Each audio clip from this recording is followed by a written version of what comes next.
నమస్తే అండి. మనం మేతలు ఇచ్చుకునేటప్పుడు కోళ్ళకి ఈ విధంగా ములకాకు, తోటకూర, పాలకూర అలాంటి ఆకులు కూడా కోళ్ళతో మేతతో పాటు కల్పించుకోవడం వల్ల కోళ్ళకు కావాల్సిన పోషకాలు అందుతూ ఉంటాయండి.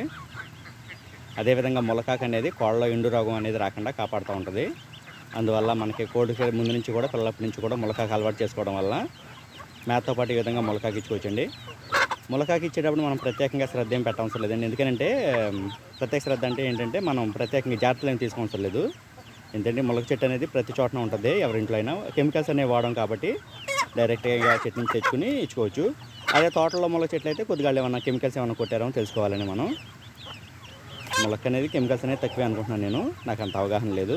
అయితే ఇళ్ళ దగ్గర ములక చెట్ల నుంచి అయితే మనం ప్రత్యేకమైన శ్రద్ధ ఏం తీసుకోవసరం లేదు, డైరెక్ట్గా తెచ్చిచ్చుకోవచ్చు. అదేవిధంగా తోటకూర, పాలకూరలు అంటే ఆకుకూరలు కూడా మనం మేతతో పట్టించుకోవచ్చు.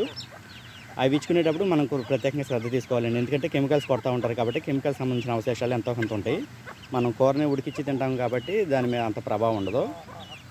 అయితే మనం కోళ్ళకి ఇచ్చేటప్పుడు డైరెక్ట్గా వేస్తాం కాబట్టి ముందు కడుక్కోవడం అలాంటి జాగ్రత్తలు తీసుకోవాలి. లేకపోతే ప్రత్యేకంగా ముందే మనం తోటలోకి కనుక చెప్పినట్లయితే కనుక కెమికల్స్ కొట్టనివ్వమని మనం తీసుకుని మన కోళ్ళకి మేతలో కలిపి ఇచ్చుకుంటూ ఉండొచ్చు. కొనేటప్పుడు ముందే కనుక మనం చెప్పినట్లే మన కోళ్ళకి ఉపయోగించుకుంటున్నాము. కెమికల్స్ కొట్టనివ్వమంటే కనుక ప్రత్యేకంగా తీసేస్తూ ఉంటారండి. వాళ్ళ మీద నమ్మకం ఉంటే కనుక మనం అలా తీసుకోవచ్చు. ఒకవేళ అనుమానం ఉంటే కనుక కొద్దిగా ముందు నీళ్ళలో కడిగి మన కోళ్ళకి దాణా కింద ఇచ్చుకోవచ్చు. ఈ విధంగా మనం ఆకుకూరలు అలవాటు చేయడం వల్ల తర్వాత ఏమవుతుందంటే ఔషధ మొక్కలకు సంబంధించిన ఉత్తరేణి, కుప్పింట, నేల ఉసిరి అలాంటివి కూడా మనం మేతతో పాటు కలిపి ఇచ్చుకుంటూ ఉండొచ్చండి. ఈ విధంగా ఆకులు తింటాం అలవాటు అయితే ఏ ఆకున్నా కానీ మేతతో పాటు కలిపి తినేస్తూ ఉంటాయి. ముందు ఈ విధంగా ములకాకును, తోటకూర, పాలకూర అలాంటి ఆకుకూరలతో మనం మొదలెట్టినట్లయితే కనుక తర్వాత ఔషధ మొక్కలకు సంబంధించిన వాటిని కూడా మనం మేతలో భాగంగా ఇచ్చుకుంటూ ఉండొచ్చు.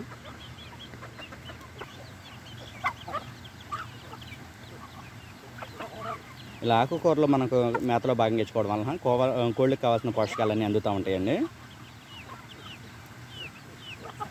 ఒక్కొక్క ఆకులో ఒక రకమైన పోషకాలు ఉంటాయి కాబట్టి మన కోళ్ళకి కావాల్సిన పోషకాలన్నీ మేత ద్వారా అందుతూ ఉంటాయి.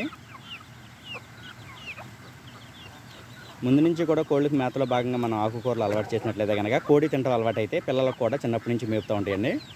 మన అలవాటు లేకపోతే కనుక కోడి పిల్లలకు నేర్పదు, పిల్లలు కూడా తినదు. అందువల్ల పిల్లల్లో ఎండు తెగులు, పోషకాలు లేక పిల్లలు ఎండిపోవడం, రెక్కలు జారే చనిపోవడం అలాంటి సమస్యలు ఏర్పడుతూ ఉంటాయి. అందువల్ల మేతలో కూడా బలమైన ఆహారం ఇచ్చుకున్నట్లయితే కనుక పిల్లలు బలంగా ఉంటాయి.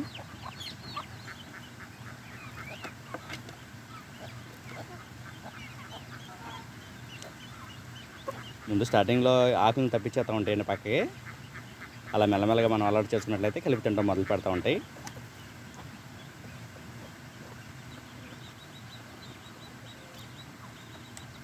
ఆకుకూరలకు అలవాటు అయితే కోడి తర్వాత ఇష్టంగా ఆకుకూరలు ఎరుగు తింటూ ఉంటుందండి. ఆ రుచికి కనుక అలవాటు అయినట్లయితే కనుక అప్పుడు మనం ఏ ఆకు తీసుకొచ్చి పెట్టినా కానీ తినేయడం మొదలు పెడతా ఉంటాయి.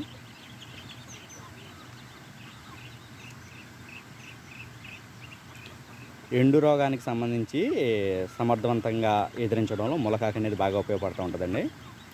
అలాగే ఎక్కువ దొరికినప్పుడు ములకాకును కూడా మనం ఎండబెట్టుకుని పొడి చేసుకుని నిల్వ ఉంచుకుని మేతలో కల్పించుకోవడం వల్ల కూడా మంచి రిజల్ట్ ఉంటుంది. బెల్లంతో పాటు ములకాకు, బెల్లం కూడా ఎండు రోగానికి మంచి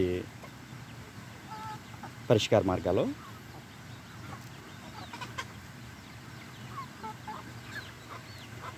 పుంజు పిల్ల సైజు పిల్లని బాగా దీని కాళ్ళు పట్లు కొద్దిగా ఎప్పటి నుంచో ఉన్నాయి. నేను అంత ప్రత్యేకంగా శ్రద్ధ కూడా పెట్టి ఏమీ వేయట్లేదు. 2 రోజుల నుంచి మటుకు న్యూరోకైన్ గోల్డ్ బాగా కంటిన్యూగా చేస్తున్నాను. ఇలాంటి ఆకులు అవి కూడా ముందు నుంచి మనం ఇచ్చినట్లయితే ఇలాంటి సమస్యలు రాకుండా ఉంటాయండి. ఇప్పుడు నరాలకు సంబంధించి కొద్దిగా వీక్ అయినప్పుడు వాతం ఎక్కువైనా కానీ కాళ్ళు పట్లు ఇలా వస్తూ ఉంటాయి. ఒక నెల క్రితం ఏదో కొద్దిగా ట్రీట్మెంట్ చేశాను, మళ్ళీ శ్రద్ధ చేశాను. ఇప్పుడు మళ్ళీ నిన్నటి నుంచి ట్రీట్మెంట్ మొదలెట్టాను. కంటిన్యూగా 4 రోజులు కనుక శ్రద్ధ పెట్టినట్లయితే కనుక ఈ విధంగా సైజు ఉన్న పిల్లల్లో ఈ కాళ్ళు పట్ల సమస్య ఎక్కువ ఉంటుంది. కాళ్ళు పొడవుగా ఉండడం వల్ల పోషణ చాలినప్పుడు తమలపాకు కూడా మేతతో కల్పించుకుంటూ ఉండొచ్చండి. తమలపాకు అనేది వాతాన్ని కొద్దిగా తగ్గించడంలో ఉపయోగపడుతూ ఉంటుంది. అదేవిధంగా తమలపాకు, ఎల్లుల్లిపాయ, అల్లం ఈ కాంబినేషన్ కూడా వాతాన్ని తగ్గించడంలో, రక్త సరఫరాని పెంచడంలో ఉపయోగపడుతూ ఉంటుంది. కాంబినేషన్ తమలపాకు, వెల్లుల్లి, అల్లం మనం కోళ్ళకి డైరెక్ట్గా ఇచ్చుకోవాలంటే ఒక తమలపాకులో ఒక అల్లం ముక్క, ఒక చిన్న వెల్లుల్లిపాయ ముక్క కలిపి పెట్టి కోడికి డైరెక్ట్గా నోట్లో కూడా వేసుకున్నట్లయితే కనుక రక్త సరఫరా ఇప్పుడు హార్ట్ అటాక్కి సంబంధించి హార్ట్లో బ్లాకేజ్లు ఉంటాయి కదండి, రక్త సరఫరా అనేది సక్రమంగా ఉండడానికి ఆయుర్వేద ప్రకారం అది చెప్తున్నారు కదా. అదేవిధంగా మన కోళ్ళలో కూడా రక్త సరఫరా బాగుండాలంటే ఆ విధంగా చేసుకోవచ్చు. ఒక తమలపాకులో ఒక ఎల్లుల్లిపాయ, పెద్ద పుంజులకి అయితే ఒక ఎల్లుల్లిపాయ పెట్టవచ్చండి. ఆ ఎల్లుల్లిపాయ సైజ్ అంతా అల్లం ముక్క కానీ దాంట్లో సగం కానీ అల్లం ముక్క మొత్తం 3 కలిపి చుట్టేసి డైరెక్ట్గా నోట్లోకి వేసేవచ్చు. చిన్నపిల్లలకైతే ఇంకా కొద్దిగా తగ్గించి ఈ కాంబినేషన్లో ఇచ్చుకోవడం వల్ల కూడా రక్త సరఫరా అనేది బాగుంటుంది.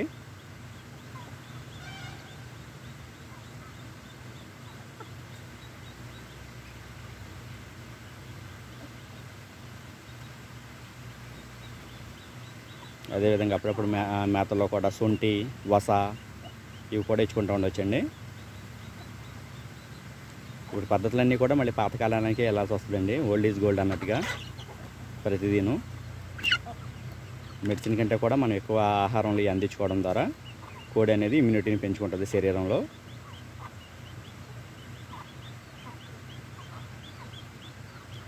అదేవిధంగా ఆవకాయ పచ్చడి ఓట కూడా అన్నంలో కలిపించుకోవచ్చండి. కొద్దిగా గోరువెచ్చని అన్నంలో ఆవకాయ పచ్చడి ఓట ఇచ్చుకోవడం వల్ల కూడా మంచి రిజల్ట్ ఉంటుంది కోళ్ళలో. కోళ్ళు ఉన్న వాళ్ళు ఖచ్చితంగా నిల్వ పచ్చళ్ళు పట్టుకోండి.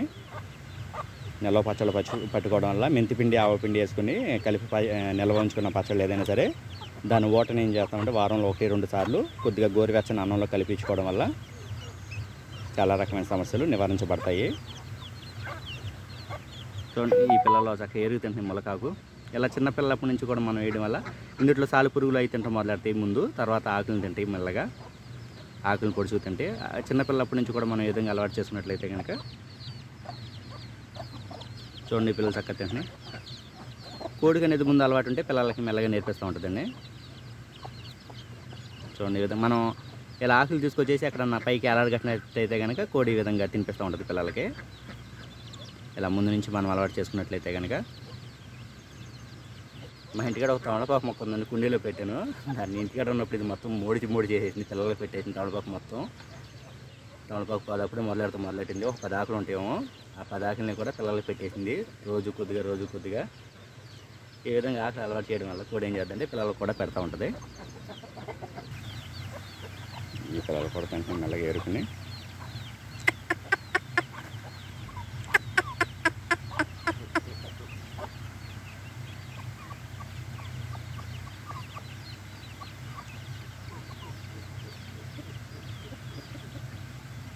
పిల్లలు ఆకలి తినేస్తున్నాయి చూడండి.